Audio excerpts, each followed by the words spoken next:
Hey, everybody. Another exciting episode of Javier in the Air. This is a Monday morning edition rather than the normal Sunday afternoon, Sunday early evening edition of my podcast. So, have some interesting things today. So, as you saw on the opening credits, projects Pickling and Beer. So, I think I'm going to do the pickling first. So, farmers James and Zaida, also known as my two doors down neighbors, um, pickle every year.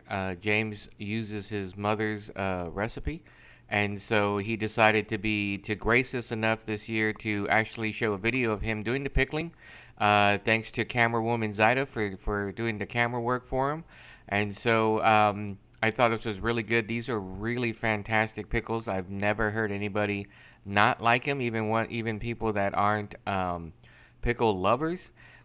It's a little bit different. I think they're much better than some of the commercial ones like Vlasic and those like that. I mean, those are good too, but these are just really fantastic. I have mine, finally put mine in the fridge, and so it'll be ready to go in a couple weeks. So here we go.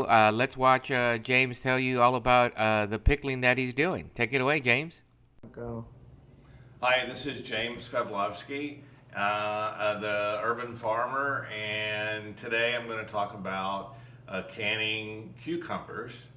This is my mom's recipe that I've been doing for about 4 or 5 years now, and we really enjoy the recipe. It's very simple. I won't divulge everything, all of the ingredients, but I will talk about the process.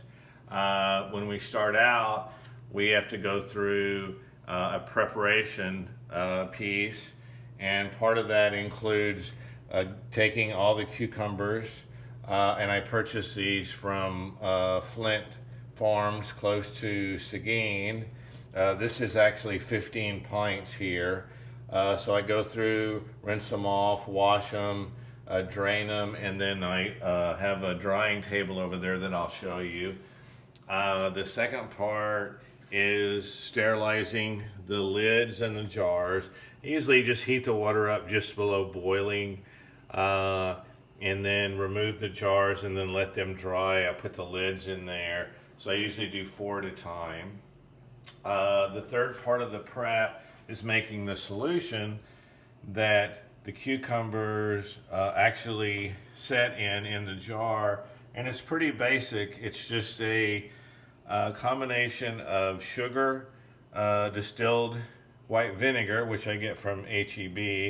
It's 5% acidity, and water. And so I mix those ingredients together prior to packing the jars, get all the sugar dissolved, and then once that's dissolved, I turn the heat off and I just let that cool down to room temperature. So as all that is going on, I've prepped my drying area over here. So I've got all these racks and towels. So as I wash the cucumbers, I'll bring them over here, lay them out on the racks, let them air dry. I still have to go through, sterilize this set of jars. I've got my lids, my rings. I've got most of my dill, which I got from our neighbors, Andre and Patricia, so thank you for the fresh dill. It always makes it taste a little bit better.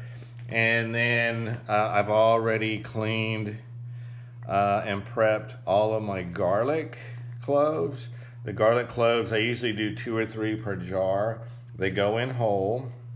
One of the easy ways that we've found to clean the garlic is we actually cut the ends off of the clove, and then we'll put 10 or 15 pieces in a jar like this and shake it, and it actually loosens up the sides of the garlic, and so it's a lot easier to peel and clean the garlic that way. So when we come back, we will have the pickles, the cucumbers dried, and we will start the packing process with the garlic and the dill and the cucumbers, adding the solution, putting the salt in there, and then starting the canning process. So we'll talk to you here in a little while. Hi, this is James again. Now I've got all my cucumbers washed, and as you can see, they're laid out on the table, pretty much dried. I separate them by sizes, so kind of have the larger ones, medium ones, and then the smaller ones. You'll notice, and I do that so as I pack a jar, I can sort of pick and choose what size I need to fill in a layer, because I do it in layers. So what we're going to do is I'm going to go through and I'm going to pack one jar, and then once I do that, then we'll go ahead and close everything up, and then I'll finish up enough jars to pickle a batch with solution and salt, and we'll come back to that a little bit later. So we want to start out, we want to take one of our sterilized jars, and we're going to start out with 3 cloves of garlic. Don't know why I picked 3, I just like 3 cloves. I think it's a good amount, gives good flavor to it. And then we're going to start with some of our fresh dill.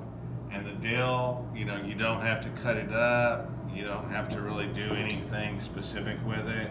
I usually take about 3 or 4 stems and stick them down in there. And then I take my spoon and I just sort of press that down to the bottom of the jar.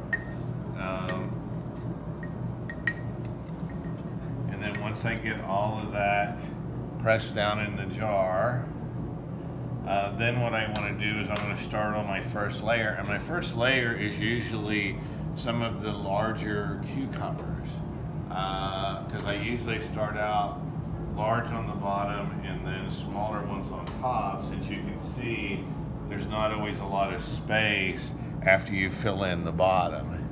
So what I'll do is I'm going to go through on this one, and I'm going to do a couple of big ones, and then I'm going to come over here and put a couple of smaller ones. And what you want to try to do is you want to try to minimize the amount of space that you have between cucumbers. And the reason why is after you cook them in the double boiler, they're going to actually shrink up a little bit. And so you're going to end up with some space at the bottom of your jar. So what you want to try to do is you want to try to minimize that space as much as you can, and also be able to put more cucumbers in a single jar. Okay, so I've got a pretty good mix here going of medium size and small one. That one doesn't fit real well. Sometimes if you have the curved ones like this, it's best to save them for the top, because they fit in there a little bit easier when you're trying to fill in that last little space. So what we're going to do is we're going to look for some straighter ones. We're going to try to, again, we want to try to push those down in there, get those really nice and snug. And let's see, it's kind of like putting a puzzle together. You want to get the right size.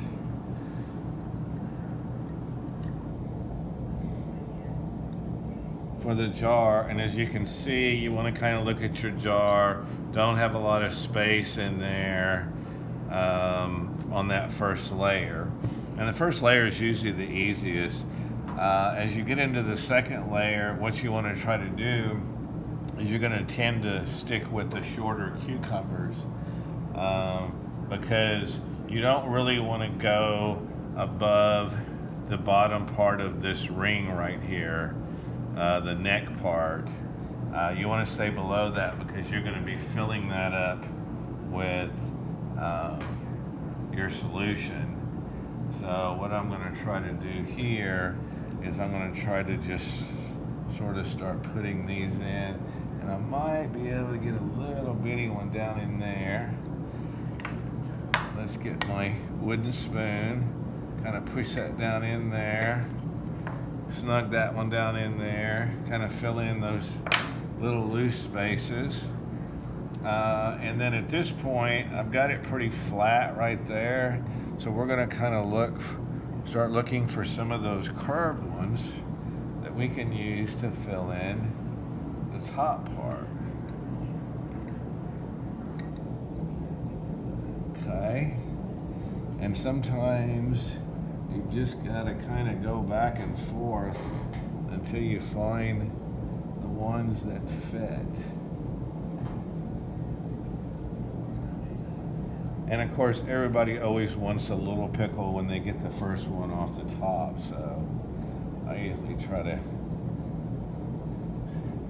pack those in there pretty good. And I think probably, let's see here, maybe one more curved one. That might be a little too big, a little too long there. Let's try this one right here. That one looks like a good one. Let's see if I can get that one there. A little too big. Got this one right here. That's a good one. So as you can see, I'm like right at the top of this bottom ring here, because when we fill it up with solution, we're actually going to go almost to the top with that. So that's pretty much one jar. So I'm going to continue doing this, filling jars up, and then after I get all the jars full, then I'll come back and we'll get into the next phase of the process, which is putting our vinegar, water, and sugar mixture in, our canning salt, putting the lids on there loosely, and then putting them back in the hot water bath, which I have still heating on the stove. I like to keep it hot. And then we'll start the final process of finishing up the canning part. So I'll be back after I get all these put up. Hey, it's James again. We're starting the last phase of our pickling process. So I've got all the jars filled. I think I did 9 quarts and 4 pints with the cucumbers I bought. We're going to start out with these 4 quarts and get those ready for the water bath. So the first thing we want to do is we want to go through and for each quart we're going to put 2 teaspoons of canning and pickling salt. So let's do that with each one of these.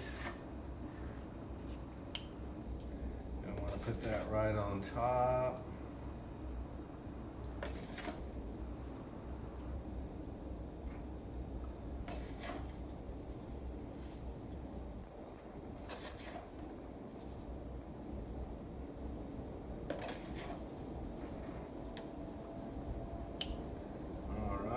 Now that we've got that in there, now we're going to take our solution. This is the water, vinegar, and sugar that we dissolved earlier, and it's cooled off to room temperature. And what we're going to want to do is we're going to start filling each one of these jars up with this solution. And what you want to do is you want to fill each one up just to the top.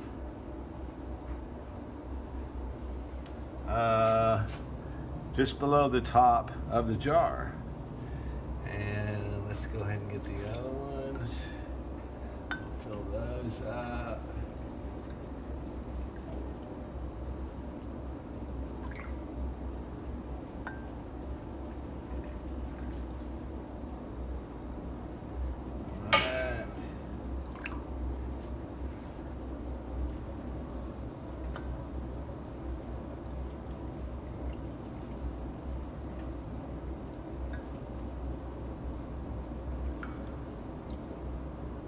This will actually dissolve the salt that you just put in there. And one more.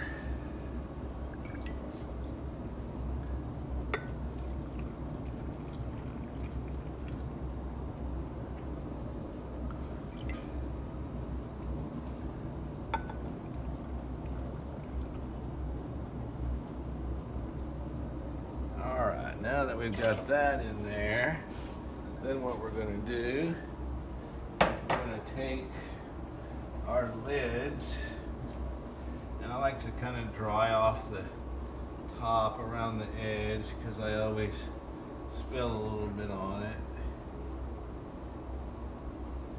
And I'm going to take our lid, so we've got, looks like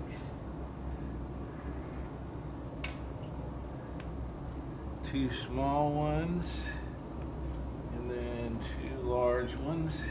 So you want to set those on there. Make sure you get them nice and straight. And then what you're going to want to do is put the ring on, but you're not going to want to tighten it all the way up. So you just kind of want to get that screwed on there, loosely tightened, because we're going to tighten those up later after they're done in the water bath. And one more. Alrighty.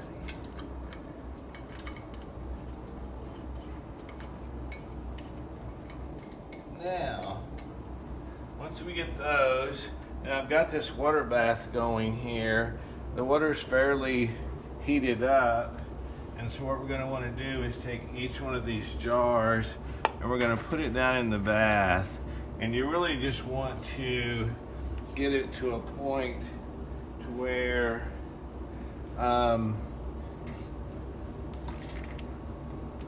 the hot water comes up about 2/3 of the way to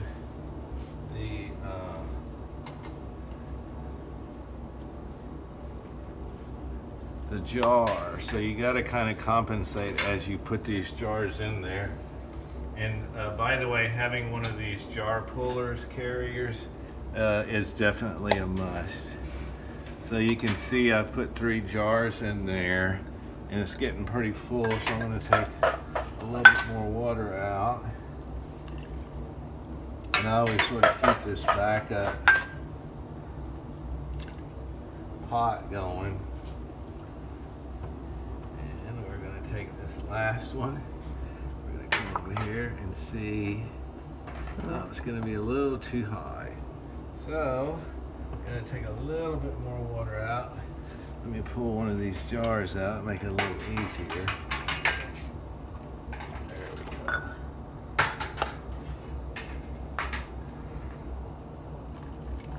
I'm going to dump some of this out over here.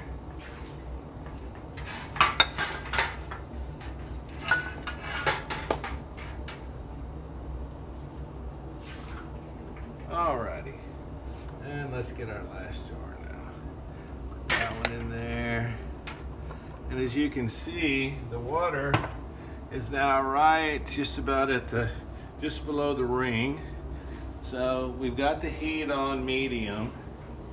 And what we're going to do is go ahead and cover that.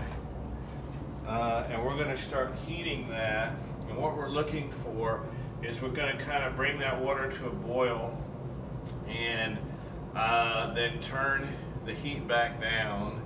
And what we're looking for is bubbles coming up from the inside of the jar, not in the liquid outside, but actually from the liquid inside. Once we see the first bubble inside the jar, we want to set a timer for 5 minutes. After that 5 minutes is over, we want to turn the heat off, wait another 5 minutes, remove the jars from the water bath, hand tighten the seals, and we're done. So, happy pickling, everybody. I hope you enjoyed the video, and we'll see you next time. For James and camerawoman Zida for that. Great piece about pickling. I don't know if you've ever tried pickling cucumbers before and making pickles, hence making pickles. But it's kind of a lengthy process. James really has it streamlined and did a great job of breaking down everything for everyone. So I highly recommend, if you want to try it, to kind of go by exactly what James was talking about. Maybe not the same recipe or the same ingredients, but definitely he has it down as to what is necessary for pickling. So I'd like to hear from you and see if you've tried any pickling, what pickling you have done, and I'm always available for you to drop by samples so I can be a beta tester for you, and just let me know. And I think that'll be great. I myself have not tried any pickling. I did, however, did work with a pressure cooker for many years at one of the jobs I used to do in South Florida for things that I won't mention here. But it was a very interesting process, and you have to be very careful watching things, make sure that things don't go bad. So um, that's enough of that. I just wanted to figure out what was going on there.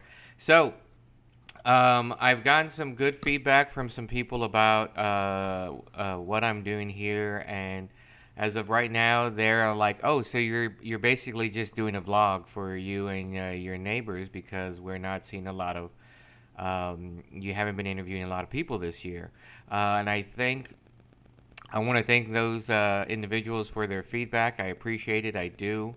And you're right. I haven't had a lot of people on here. I think with the onset of people beginning to get fully vaccinated, and most of the people I know are fully vaccinated. Um, they're getting out more. So the ability to find individuals who are still staying at home who want to be interviewed are going down a bit. So it's making things a little bit more difficult to line people up. However, what I would like to do is if you are fully vaccinated and you would like to come to Casa de Hav or Hav Studios, depending on which way you want to look at it, to come for an interview, just let me know and I can certainly arrange that, and then we can still have a socially distant interview, and I think it would be really good for us to do that, and so it will work out really good overall. So if you are passionate about something and you would like to come to Hob Studios and be interviewed, please let me know. I'm still wanting to get a co-host. I have a couple people lined up. It's just a matter of syncing our schedules. Once again, they are able to get out, so they're having a good time out and about. Just let me know. Also, want to give a shout out to the Cedar Park YouTubers. That is a group that I am a part of, specifically through Nextdoor.com. And we had our third or fourth meeting last night, and we actually had some new members, a new member, I should say.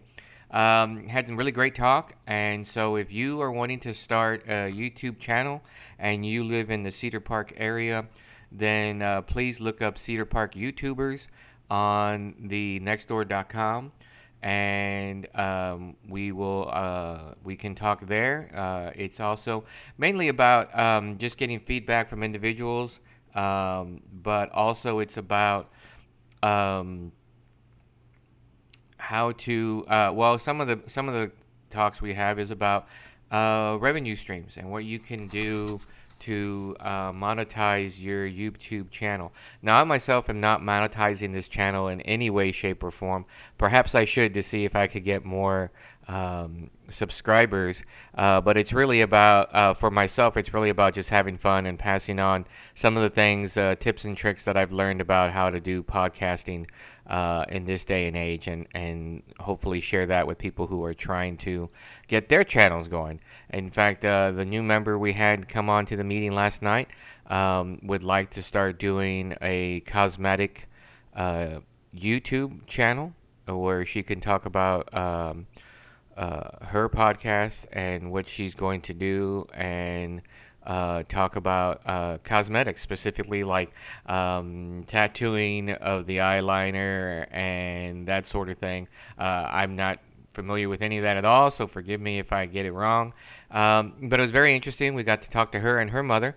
Her mother is from the Ukraine, and she has a YouTube channel as well, all in Russian, about being Russian and familiarizing or acclimating or getting used to living in the United States. So Really great, great both of them to meet them. So hopefully they'll see this here. And if you're interested to know more about her channel, she's getting it going, and when she does, I will have it on here. So what we've been doing now is a lot of the projects because we're still trying to get. I'm trying to still get more people on here. So it's back to the whole thought about it being a vlog. I would like to get more people on here, so it's not just me. And I always love to have James and Zyda on here. They have great stuff all the time. Maybe we can get Zyda back on here again to talk more about quilting or some of the more fantastic cards that she's been doing for the holidays. So now that being said, this is the part where it's going to be more of a vlog now. So oh hey, the sun's coming out. So I don't know for those of you who are in the Cedar Park, Austin area, you've probably been seeing the wonderful up down up down up down weather that we've been having here. For example, it rained on Wednesday, and but then the sun came out at the end of the day, and then it rained kind of a little bit on Thursday, and then the sun peeked in and out for about 5 hours, and then rain clouds came back, and then it rained. And then Friday it rained really hard, and the sun came out, and then it rained hard again, and the sun came out. Yesterday the sun was out pretty much all day. It got really stupid, stinking hot and about 2,000% humidity. So as soon as you stepped outside, you pretty much just started sweating.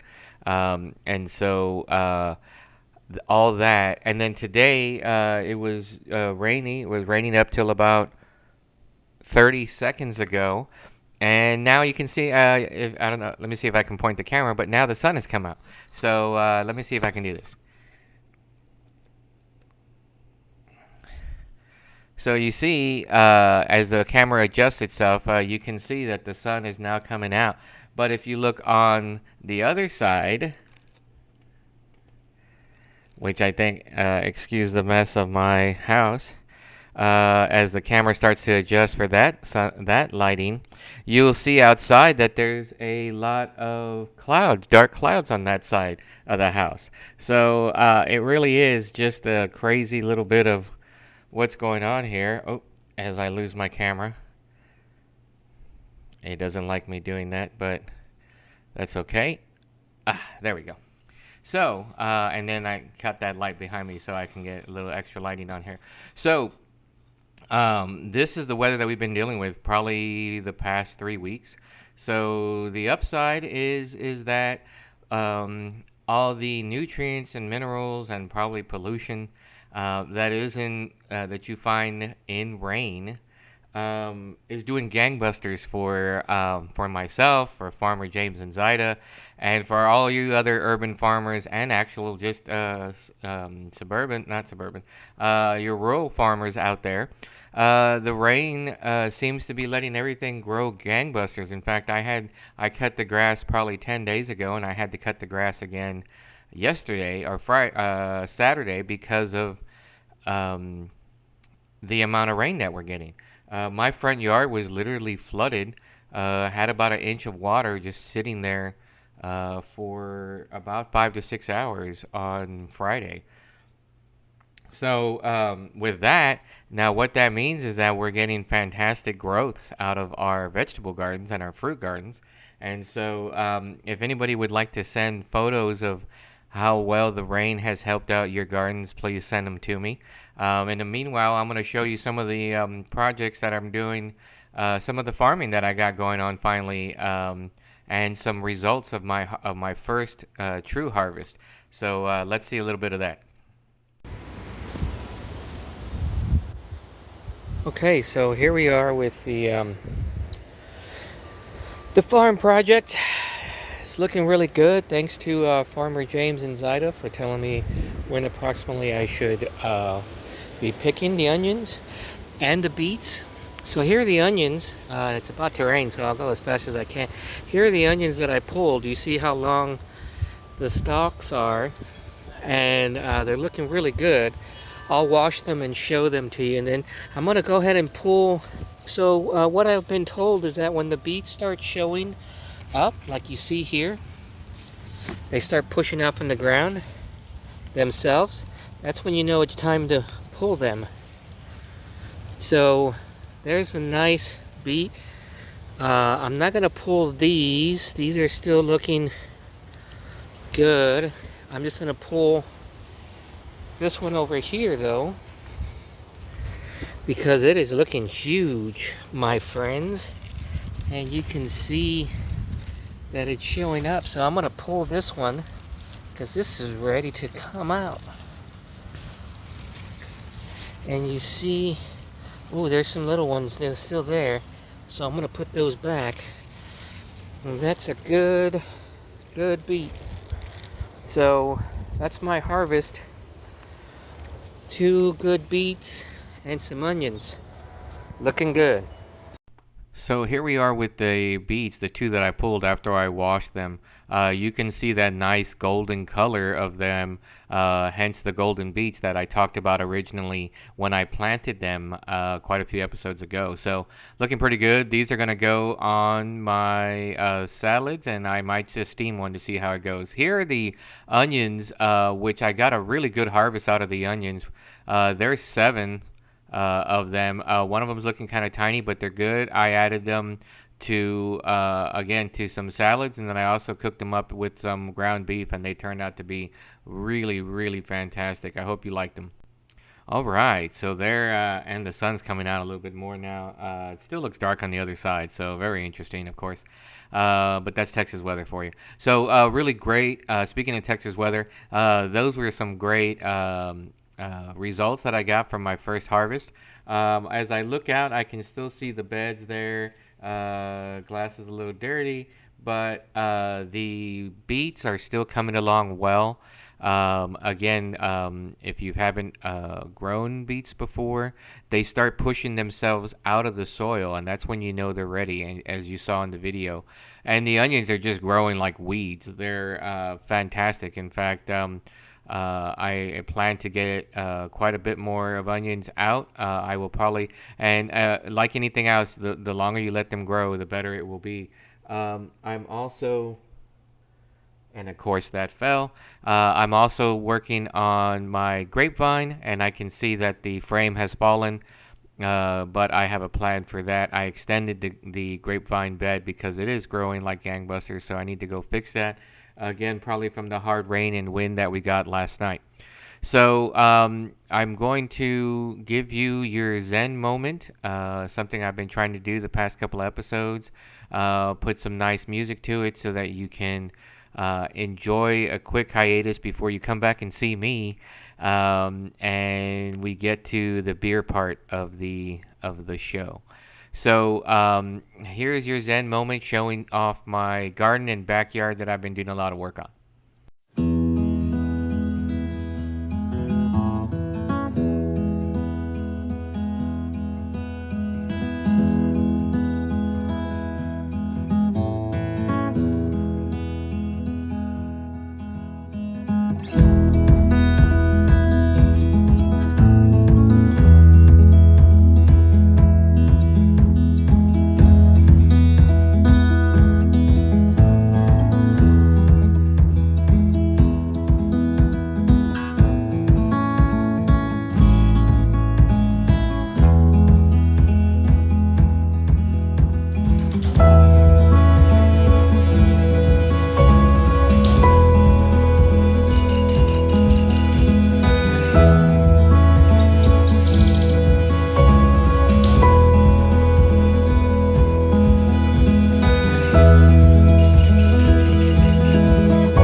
So there you go, your little Zen moment for the day. So I hope you enjoyed it. So now we're going to move on to the last part of the show, otherwise known as the beer section. I did have some other projects, but I thought I didn't want to bombard you, and we're pretty much heading towards our limit as far as podcasts go. So I'm gonna do the beer. So let me set up for that, and I'll be right back. Hey, and I'm back. So here we are looking at our beer review time. So this, I believe, is number 140, if I'm correct, as far as the beer reviews go. Number 140. It's been a little over a year now. Actually, it hasn't. It's getting close to a year when I started doing podcasts. So we're at 140 beers. Thanks again to the Boutique for always being there for me to find some of these fantastic beers that I've never had in my entire life. Now, this one I did not get a chance to bring out on May the 4th. May the 4th be with you. But I did purchase it on the 4th. So this is brought to us by our friends out at the 903 brewery. They are, let's see, they're out of Sherman, Texas. So let's way to go, Texas. Um, and so we're going to try it out. Like I said, I didn't bring it out for the 4th because I had some other ones. But I think it's perfect that I'm doing a podcast at 10:13 in the morning when we are going to have Java the Hutt Stout. That's right. An imperial rye stout aged on coffee beans. So this is a coffee stout. It is 12.6 ABV. 12.6.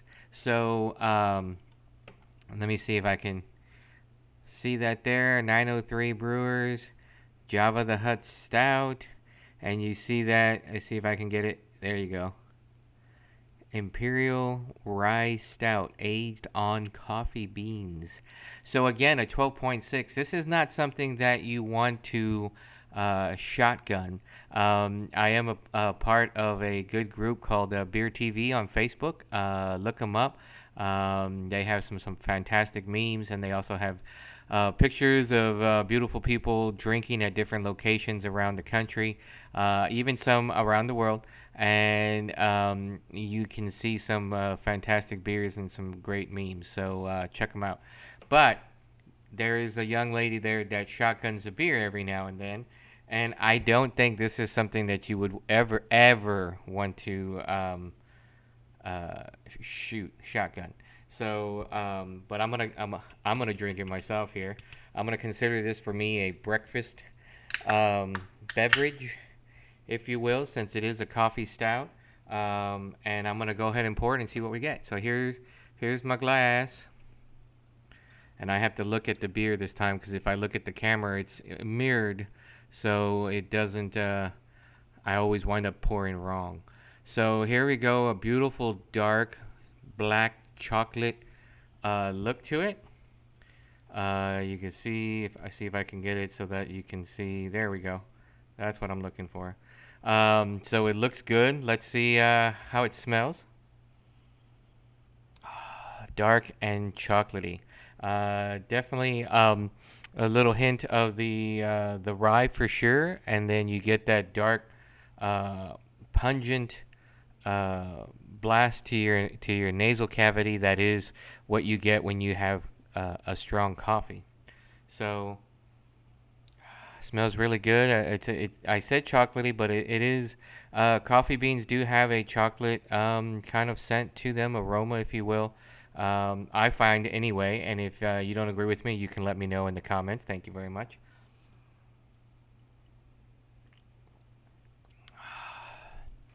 Nice and dark and rich.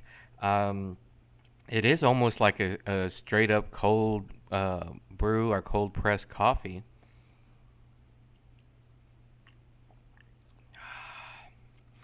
I really like it.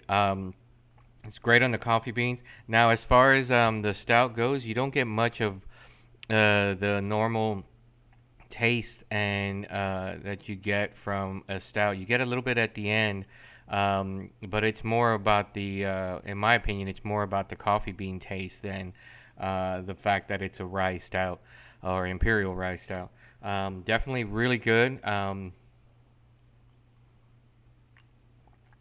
I haven't had anything to eat this morning, so I can definitely feel that alcohol is going to be really good for me.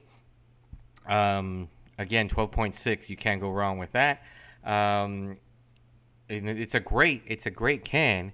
You can see there's Tatooine, and there's a quick shot from a scene of the movie that we shall not mention because we personally don't like it.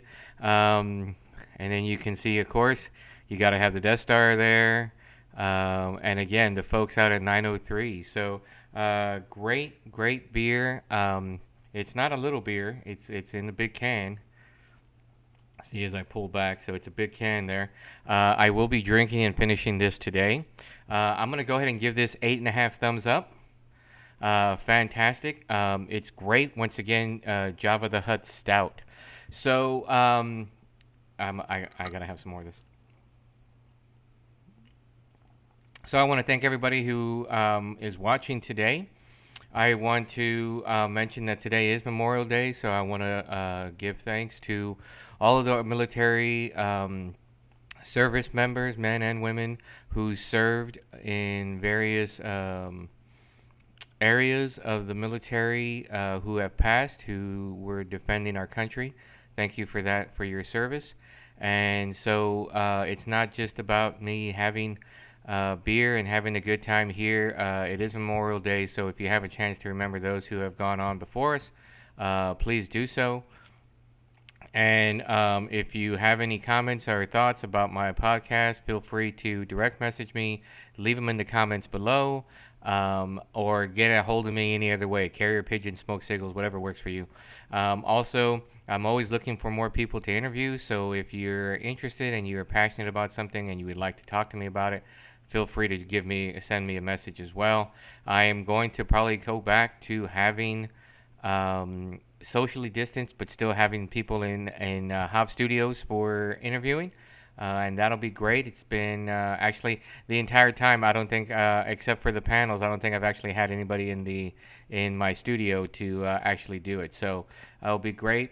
I still have some more projects that I'll be talking about next time. Also, next week is going to be a special edition of Javier in the Air, so to speak, because I will be doing a couple of things. I have a brunch that I will be giving. I know this is the second brunch I've done. This one will be at my house, so I think as long as it's not this type of on again, off again rain, I think we'll be good on the outside. A lot of people there, all fully vaccinated, so we are all protected, and it's going to be great. First one of many events I hope to come. And then on the second part of the day, I will be going out to the YMCA, and we will be out there for the craft fair that we've been talking about, that we talked about last podcast. So we will be showing all the merchants and vendors and everything, having a good time out there. Again, masked up. Even if you are vaccinated, be respectful for everyone by wearing a mask, because you don't know who out there who is or who isn't vaccinated, and you don't want to get anybody to have any problems. So I think that's it. So I will be reaching out to you again next week. I hope you have a good day today. Enjoy the rest of your work week, and I'll see you again on Sunday. Thanks a lot.